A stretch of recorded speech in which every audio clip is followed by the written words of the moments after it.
Hello again, everyone. This is Markco. I'm going to talk to you today about how to use your what you've sold page in order to make some money. So you open up the Black Line Trading Company, My Transactions, Items I've Sold. This tells you everything you've sold recently. You can actually go back pretty far. I don't know how long this is going to log. Maybe it'll log forever. Maybe it'll go up to like 9,000. I don't know. But for now, you can go pretty far back and find items that you've sold. And the reason I do this is so I don't forget about a market. You know, there are some markets I've been pretty successful with that I don't want to forget about, or maybe items that I want to try again that I haven't done in a while. So I'll click the next tab here a lot, or I'll go all the way back to the first one, and I'll work my way back, and I'll find markets. So let's find some markets. What I'm going to do is I'm going to write them down real quick, which is one strategy. So let me just do like two. You can write them down. So garnet, copper, amulet of might. Okay, writing it down kind of sucks, right? And then you would have to go into the trading post and you type in garnet, copper, amulet. That's really a lot of work. Okay, so let's not do it that way. Let's go into My Transactions I've Sold. Let's go back a few so we can find them. Just click on it. And there you go.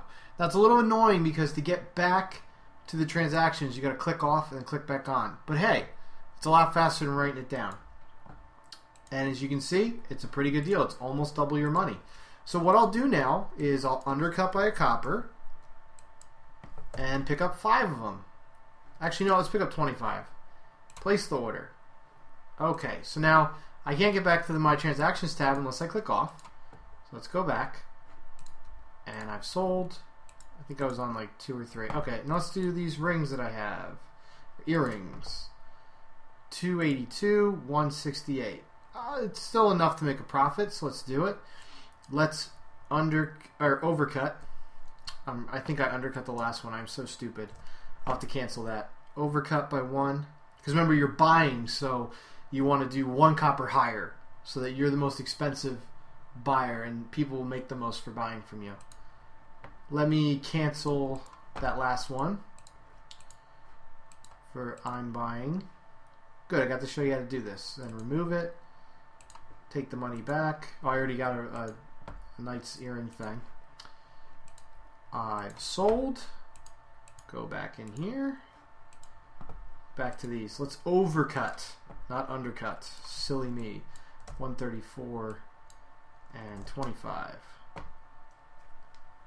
Alright, place order. Much better. Click off, click back on. Items I've sold. Let's go back again. Here's another one. Notice these aren't really high level. You don't have to necessarily do all high level items. All about a silver difference. That's enough to make a profit. Let's go with it. Overcut by 1. 25 of them, please. Now, in most cases, I don't get all 25. The price changes enough that it doesn't work anymore for that day. So what I'll do is, within maybe 24 hours, I'll cancel and redo it. And because the price does change, it's not worth waiting more than 24 hours. Items I've sold. Let's go back. Let's do this one. This earring. Ooh, it's more than double my money. I think... Yeah, so this, if you see things like this where it's below the vendor price, the vendor price is 138. This is under the vendor price. This order was placed a long time ago before they made it that you couldn't do that anymore. So eventually these things will probably disappear, but you always see them once in a while. So I can only go 1 higher than the vendor price. Sometimes what I'll do is something like this. I'll go up even more than 1 copper over the vendor price so that the person actually feels like it's worth it to sell them, you know, because they have to take a fee for selling them here, and in some cases they won't do the math and they'll just sell it. And you can see it's still less than the average price of 3 silver. So let's go like that.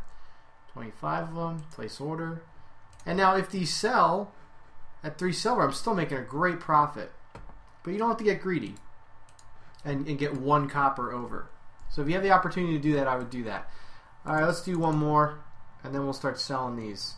Let's do a die. Life's Blood die. Yeah, it's still profitable.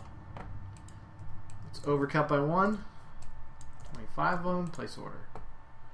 Alright, cool. Yeah, I've already got a couple things here. I think I've gotten 2 so far. They come quickly sometimes. Sometimes they take a while. Then I'll just list it. I'll undercut the lowest seller by 1. Match lowest seller and then undercut by 1. Making really big profits here. Getting anywhere from 50%, 30% of my profit, which is actually really good. I'm sorry, of my investment, which really does work well. Now I'm going to go through and I'm going to do this for a bunch more auctions, but I think you've got the strategy down now. You can go do this for yourself. If you've had any sales, this is a great way to go back and figure out, what have I sold recently and make a decent amount of money. All right, good luck and have fun.